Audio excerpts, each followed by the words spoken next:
Some historians say various sectors of the government had enough information to warn of the impending Japanese attack on Pearl Harbor in 1941, but no one, as spies say, connected the dots.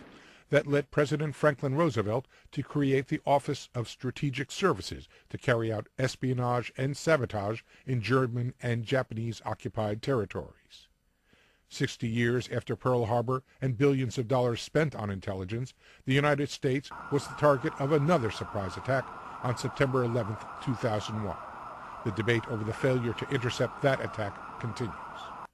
With the end of the war, the old OSS faded into history, replaced by the CIA on September 18, 1947. The man known as Wild Bill, OSS Chief William Donovan, lobbied vigorously for a post-war intelligence agency to ensure that America's leaders would not make policy in ignorance. America cannot afford to resume its pre-war indifference. And here's a fact we must face. Today, there is not a single permanent agency to take over in peacetime certain of the functions which OSS has performed in wartime. Former CIA officer Peter Ernest joined the agency in the 1950s. Ernest, who now runs the International Spy Museum in Washington, says the agency was a very different creature in the Cold War era. It was a very heady atmosphere. We were very highly mission-oriented. We really did feel that we were the front line of the United States in fighting the Cold War. Oleg Kalugin, once a major general in the Soviet intelligence service, says the KGB did not take the CIA lightly. In terms of professional respect, the KGB view the CIA as, equal counterparts. In fact, this is part of Russian intelligence and counterintelligence culture. Never underestimate your adversaries. But the CIA has often come under fire for intelligence lapses, such as the failure to foresee the collapse of the Soviet Union and the mistaken assertion that Saddam Hussein had weapons of mass destruction.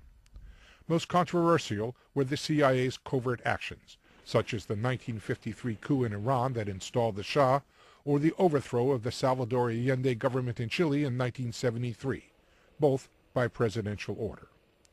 In his new history of the CIA, journalist Tim Weiner is sharply critical of the CIA's 60-year record. The legacy of operational failures is long, very long, and the successes don't always stand. But former CIA Deputy Director John McLaughlin says that while the CIA deserves criticism, Weiner is being unfair to the agency. I have serious concerns about Tim Weiner's book.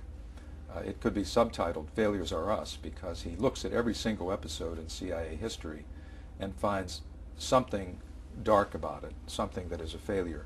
And he even turns many successes into failures. McLaughlin sees success in the CIA's quick response in Afghanistan after the September 11, 2001 terrorist attacks and the breakup of the AQ Khan nuclear proliferation network. Still, many veterans concede that U.S. officials came to favor spy technology in place of the spies themselves, or what professionals call human intelligence. Former CIA science and technology officer Eugene Poteet, who helped design an early spy plane, the SR-71, says technology is only one tool in the espionage arsenal. Spying has war-winning potential, and the only way you can get what the enemy is thinking, planning, and his intentions is through human spying. You can't do that with a satellite or even an aircraft. Former Deputy CIA Chief John McLaughlin says in the wake of the September 11th terrorist attacks, it is especially important to get a proper balance when collecting intelligence. Right now the pendulum is over toward the side of the spectrum that says human, that is classic espionage, human spies, are the keys to success.